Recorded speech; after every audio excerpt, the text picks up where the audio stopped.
everyone. Thank you so much for joining us today. My name is Monique Bayanatan. I'm on the Brigade team at Code for America. I'm also joined by Christopher Whitaker, who's also on the Brigade team at CFA. And we're super excited today to have 4 individuals who lead our focus area efforts here at CFA. They're going to be talking a little bit about the work that they do, as well as giving some context and some background to some of the challenges that we have for National Day. This call might be a little bit unique too, in that we might have some folks who are not only Brigade leadership, but also other folks who are just organizing events for National Day. So we thought this might be a really great chance for us to connect, maybe ask each other questions, maybe learn a little bit about each other, and maybe start a discussion, an interesting discussion. So thanks for joining us. I'm gonna get right to it so that we have enough time to go through everything. I'm just gonna share my screen with you all.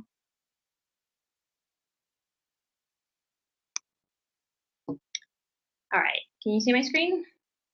Yeah, sweet. So a couple things, you should be muted upon entering BlueJeans. So if you have a question, just be sure to unmute yourself so the rest of us can hear you. And we also have a chat function here in BlueJeans. It's just a really great chance for you to take a note of any questions you might have or comments, and we'll be sure to address them at the end.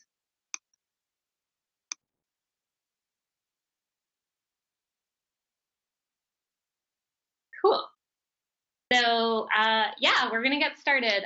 We're really excited to be here today. Thanks for joining us. We're going to be talking about Code for America's focus areas, as well as the challenges that we have this year for National Day. Here's our agenda for today. Code for America has 3 focus areas in healthy communities, safety and justice, and economic development. And then at the end, before we go straight into Q&A, I'll be talking a little bit about some of the other challenges that we have.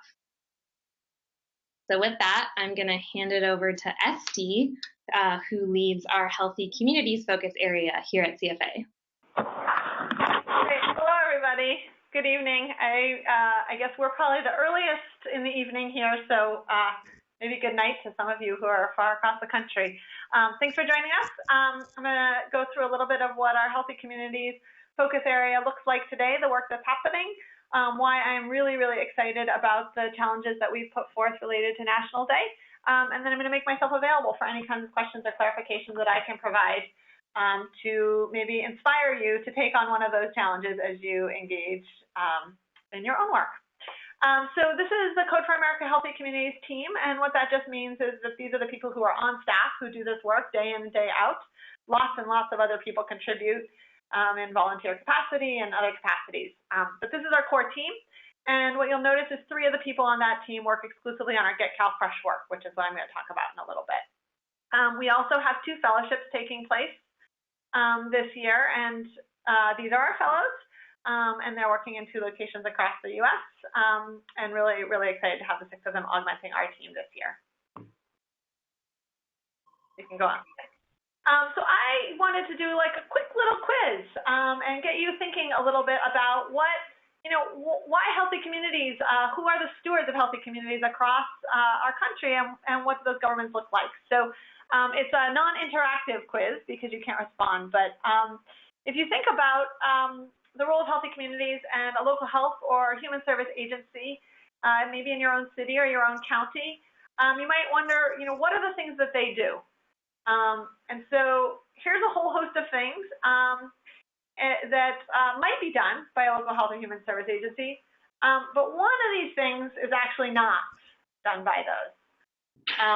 One thing on this whole long list of things, from dogs and cat licenses to cooling centers to some airport surveillance, is actually reduced and free lunch for kids. Those are run by our school system. So your local health and human service agency doesn't do that work, but we could think of school districts as actually having a role in keeping our communities healthy, right, and being a part of healthy communities. So here are some other things that might be done by your local health and human service agency, right?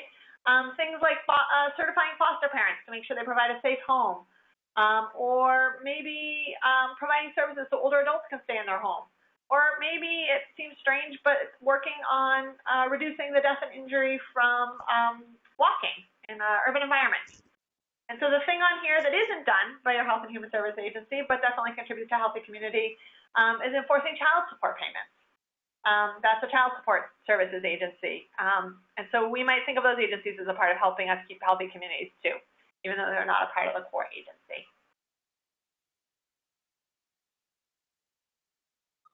So what I really want to impress upon you is that when you think about your local health department or your local social service agency, think about the safety net. And that safety net looks really different depending on kind of where you sit in life, whether you're a young person or an older person in an urban environment, a rural environment, whether you have a chronic health issue or not.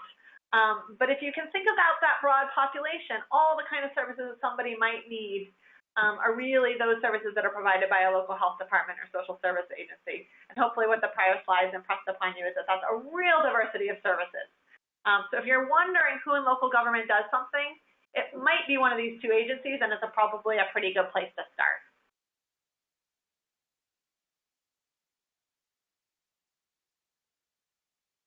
So a lot of the services that I described are really about addressing the needs that people have who are in acute situations.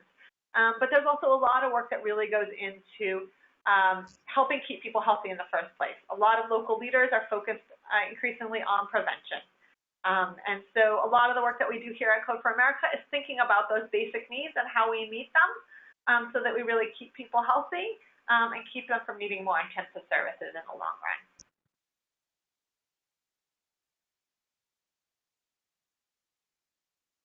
So our greatest body of work is around SNAP. SNAP is often known as food stamps. Here in California, it's known as CalFresh. Your own local state might have its own name for it. But it's really one of the largest it is the largest social service program in the country.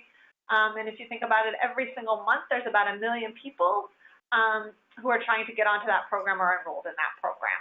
And this is a profile of one particular person who was featured in the news. But a pretty typical family who was self-sufficient and due to ill health, eventually came to rely on this particular program to feed her family.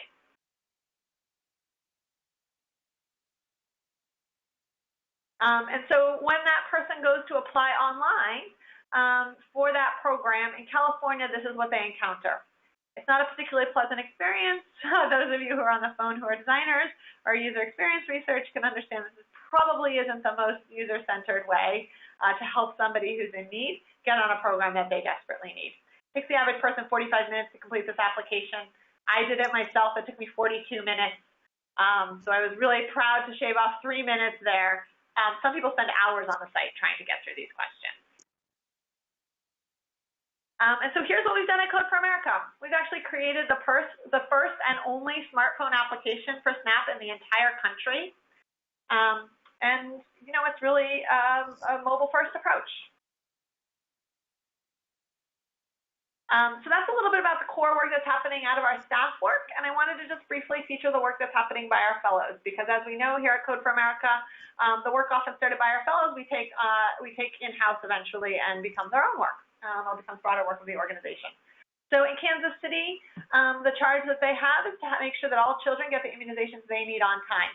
They're using a variety of technology interventions and bringing a lot of solutions to this problem, but that is the goal that they are striving for. In New York City, we have a team of fellows that's working on a tool for field-based caseworkers, and the goal is that the workers will be using this tool, that they will enjoy this tool, which we know helps them use it more, and that it will help them do their job so that they're more efficient and more effective. So I'm going to just mention a couple of things related to the National Day and the health challenges that we put forward.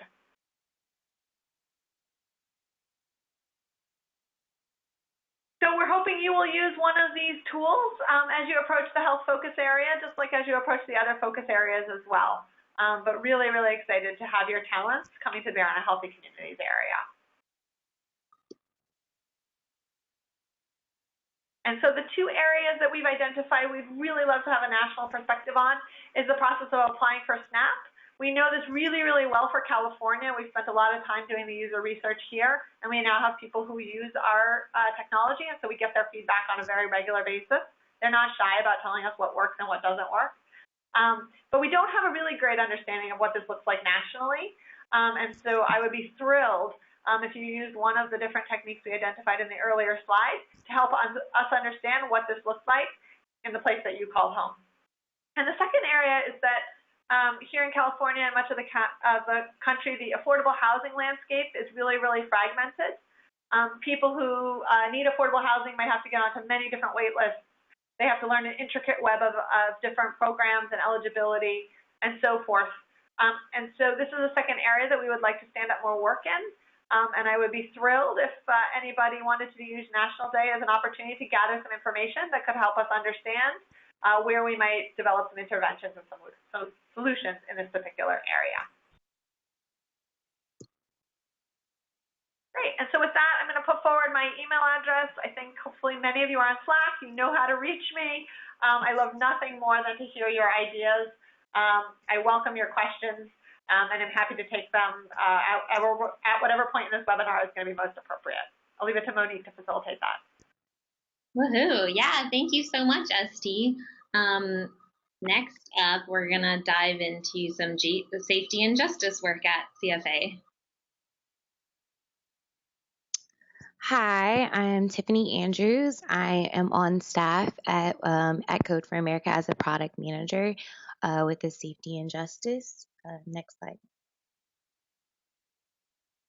So this is our team of members that work on 3 products that I'll go over in detail for the safety and justice. And then we also have 2 fellowship teams that are working in Seattle and Salt Lake County this year on different projects as well. So we kind of have 2 main goals this year that we're looking at that kind of all of our products fall under. One is reducing the over-reliance on mass incarceration.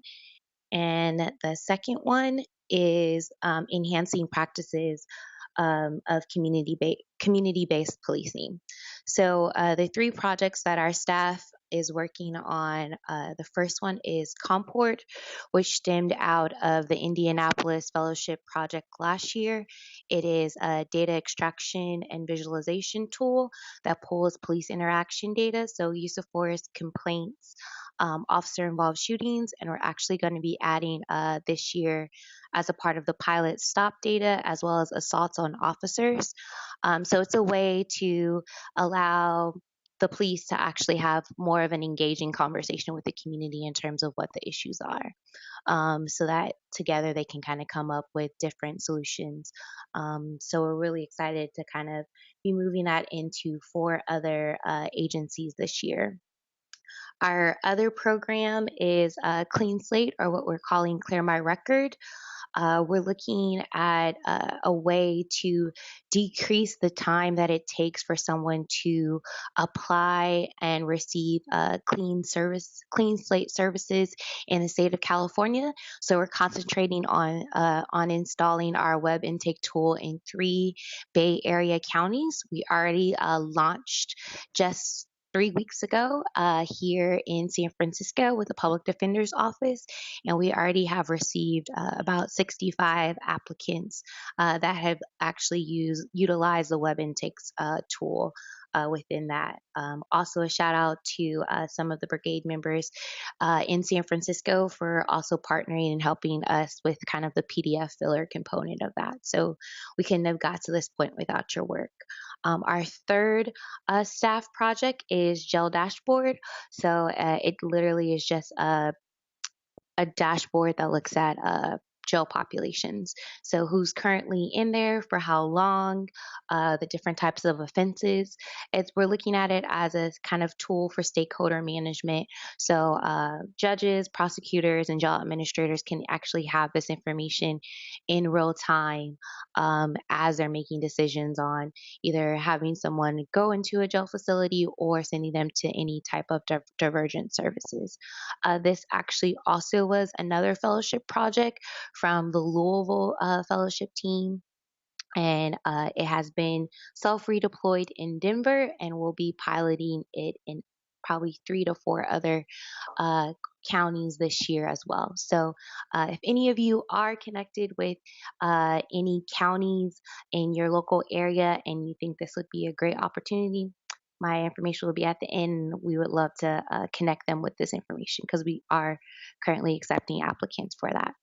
And then our 2 fellowship projects this year, one is in Seattle, looking at kind of the intersection of homelessness and mental health diversion. They're working on a tool with the police department that allows them to defer mental health and substance abuse issues to service providers in the area instead of consistently locking them up.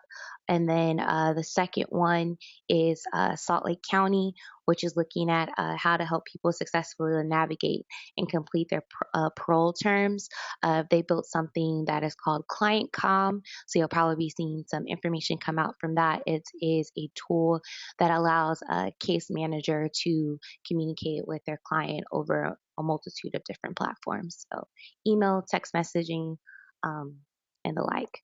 So we have been doing a lot of research to look at how can we continue to make effects and little successes within the large public safety and criminal justice system. So we came up with 2 ways we're looking for your help this year. The first one is how do people apply for victim services, and the second one is how can someone within your city or county obtain their rap sheet, or what is also called their criminal record. One thing that we saw when it came with victim services is that on average, $500 million every year is unused for crime victim funding. Even though the criteria seems to be standard, a lot of times the level of access that individuals have to even knowing that these types of resources that are available for them to either pay for relocation or mental like counseling or medical bills. So there's all different types of ways that crime victim funding can be utilized. So we want to be able to better connect individuals to this resource. The second thing is one thing from our Clear My Record and Clean Slate project that we learned is 1 in 4 U.S. adults has a conviction and arrest rate, and that there are programs like we see in California where individuals can either get their felonies dismissed or reclassified. But a lot of times, a huge hurdle is them being able to obtain their rap sheet. So we would love to know how other counties and states provide this access to individuals to be able to obtain their rap sheet. I think our ultimate goal is for someone to be able to obtain their rap sheet just as easy as you can check your credit report. So we definitely can utilize your help in helping us find out how does your area allow individuals to gain their rap sheet. Yeah. So as you can see, we've kind of like pipelined this out within the 3 problems: access, accuracy, and readability. And so we definitely are looking for you to help us with looking at access. What are the hurdles that individuals face when they're trying to gain access to getting their rap sheet and within your state and county? And we'll continue to move forward and looking for your help within that. And I'm Tiffany Andrews, and I look forward to your questions. Thanks, Tiffany. Sweet. Last but not least, Econ Dev. Good evening, everybody. This is Ephraim Beiser, the Director of the Economic Development Focus Area. I'm joined by Caitlin Docker, who's the Econ Dev Content and Community Manager. Hello, everyone. We are super excited to be talking with you all about National Day and economic development. I'll just say personally, I'm about to hit my 1-year anniversary of Code for America, and my introduction to CFA in a lot of ways was not only a former fellow, but I was in San Diego until I moved up here for the job, and Open San Diego was really a great introduction to what CFA does. And then meeting many of you and at Summit was really kind of when I felt initiated into the Code for America family. So super excited to be talking with you all. I'm really excited to hear a number of you are interested in kind of what we're doing in economic development. Just to give you a sense of who we are, what we look like, there's the team that is doing econ dev work. Michaela is not joined here right now, but they are really working on an engineer for us. We have 2 fellowship teams, one in Long Beach, one in New Orleans. You get a chance to see who these fellows are. And they are doing some really great work alongside within the focus area that really pushes forward our objective. When we think of what our main goal is in the economic development focus area, I love this image, not only because I love pie and think pie is delicious, and I love America, and this is all about America, but because when we talk about economic development and the framework we use, it's about not only growing the pie, but growing the pie in such a way that the people who have the smallest slices are able to get the most growth. They're the ones who are able to, have the most opportunity and outcomes based from as the economy grows. I think that's a really important framework. And the problem is it's just not working. So when we think about why Code for America uses has economic development as a focus area, I wanted to kind of go through what some of that why is and why we think that why the pie is not growing perhaps in the most equitable way that it can. First, like this will probably come as no surprise to some of you. Starting a business in the United States is hard. We have the best economy in the world in terms of GDP, but it's 46th when it comes to ease of starting a business, and that's behind a lot of countries who we should be better at when it comes to entrepreneurship, especially given that's what our economy has been built on. The economy is also not growing equally. And we know that in New Orleans, where our fellowship team is working, 52% of working age African-American men are not working. That's for a lot of reasons, but many of that is because the skills that employers need and the skills that they have are not matched. And we have to find a way to do better. And then third, we talk about starting careers, and that often starts with getting a job when you were younger. And we are in the highest point of youth unemployment since the Great Depression, and that's 3 times higher than other age groups. So when you think about who's mostly affected, it's youth of color who can't afford unpaid internships or don't have the network to get those unpaid internships. So what that means is those are people who are not only not getting a chance to start their career and get the skills they would need to go further their education, but it also means that there's research that suggests those folks are getting more connected to the criminal justice system, not to kind of a positive economic system in the world of work. So all this said, we focus as a focus area in 2 areas. One is improving how business and government interact. This means democratizing access to information, services, and resources that we think all businesses should receive. And not just a few who have the connections, or not just a few who can afford the high-priced lawyers and accountants to navigate that. Our team in Long Beach is working on this challenge as part of the federal Startup in a Day initiative. And in fact, if you go to bizport.longbeach.gov, you can see their tool, the new business portal, the prototype, the pilot is live as of 2 weeks ago. The other half of the focus area that we're really tackling is the skills gap piece. This is what the team in New Orleans is focusing on. The federal government, through something called the Workforce Investment and Opportunity Act, invests billions of dollars into a system that's supposed to be connecting job seekers and employers through a network of training providers that not only gives people the hard skills they need to become a welder or a mechanic or a machinist, but also the soft skills they need to know what it means to work, to show up every day, to handle some of the types of conflict that you might come up in the workplace that many of us may have been ingrained to deal with, but for many folks that's not their upbringing and not their experience. So how do we make sure that in a rapidly changing economy, we are also giving people the skills they need to participate in the world of work and in that economy as it changes and grows? So with all of that said, we have some really cool challenges that we've been working on to share with you. Some of those challenges, and those challenges, like, they're getting national attention. You know, if you were here when we were doing the State of the Union address in Code for America, we had a little watch party, and the president gave a shout out to Startup in a Day. That it should be easy enough to get a business off the ground in a day, that you should be able to get all the information you need in one day. And well, we know that's really not the case for too many folks, because when a business owner ends up interacting with government, they say, I don't know what I don't know. They don't know what to ask of government. They don't know how long it's going to take. They don't know what resources are available to them. They don't know what regulations apply to them.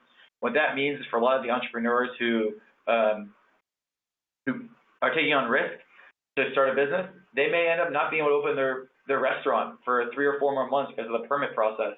And they can't, that may be the life savings that they've put into it, and that may mean they may close their doors before they even sell their first meal. And so we want to make it possible that businesses know what's going on. So one of our challenges, it aligns very much with this. The challenge is, what does it take to get a business license in your community? This process, you think, should be super easy, and maybe it is, but that may only be for certain types of businesses, like an at-home business with one person. The minute it gets more complicated than that, there may be a whole variety of other things you have to do before you get the simplest document to operate your business. What's perceived, at least perceived to be, which is a business license or business tax certificate in your community. So we really want to have you all document what that process is like. How much of it can you do online? How much of it do you need to do in person?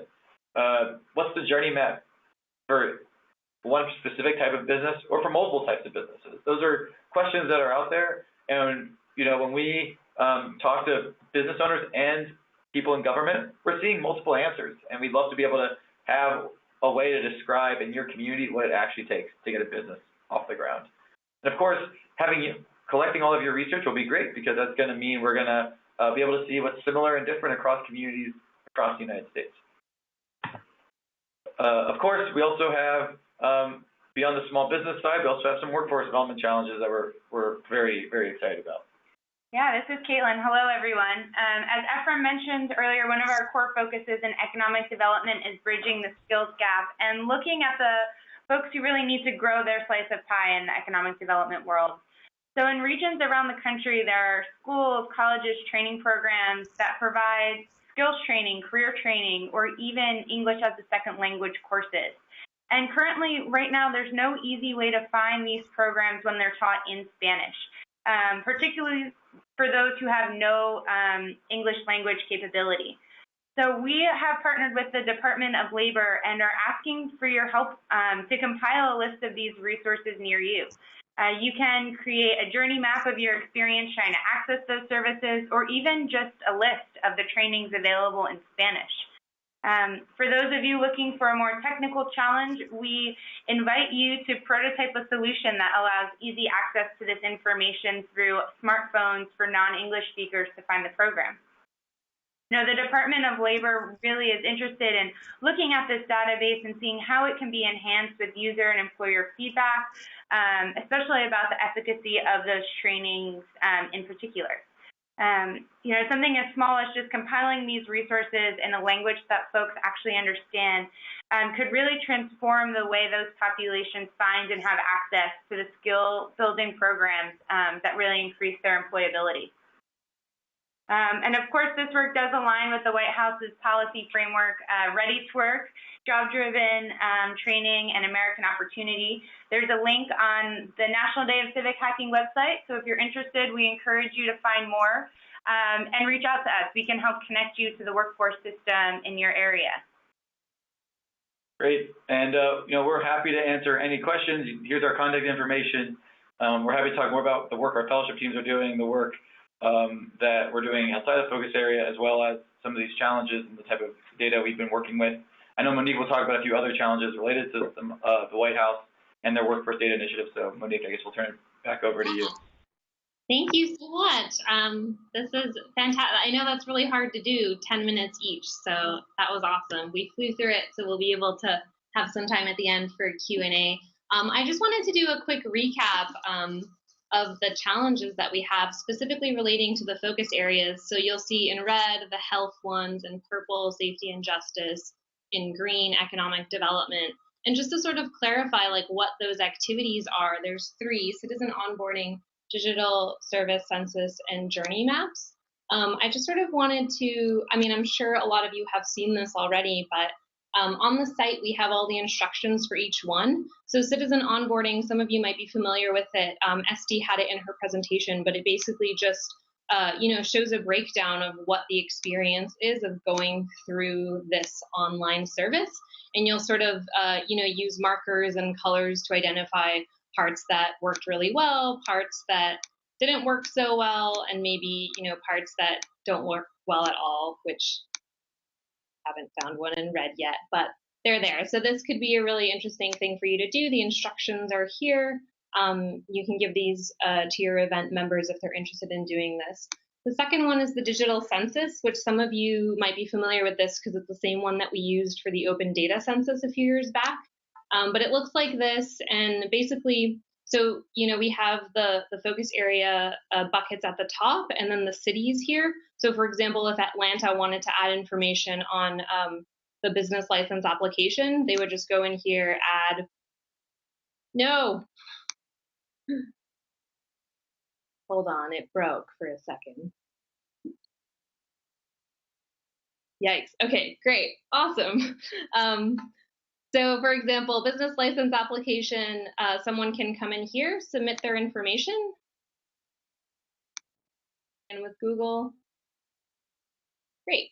And it'll just, there are some prompts, so some questions here that we've developed, and you just need to answer yes, no, or unsure, and all this data will get aggregated and it'll show on our digital service census platform. And so this will just be a really great way for us to not only see the state of digital services per city, but the state of digital services based on our focus area categories, which could be really interesting. And it's really fantastic that we have brigades spread over across the country.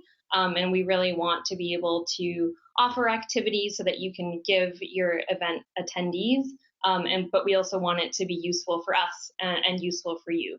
So this one's great. And then the journey map is the last one. This one's much more qualitative, and the instructions are a lot more loose. And that's because we want you to be able to have the liberty to do it how you want to. You might have designers in your brigades or attending your event who might be really great at doing this. And so, they should feel empowered to do it how they think might be best. But the journey maps are really great if you want to interview someone, or if you just, you really like doing qualitative research. Journey maps are great as a platform for writing blogs or writing any type of narrative of someone's experience of going through something.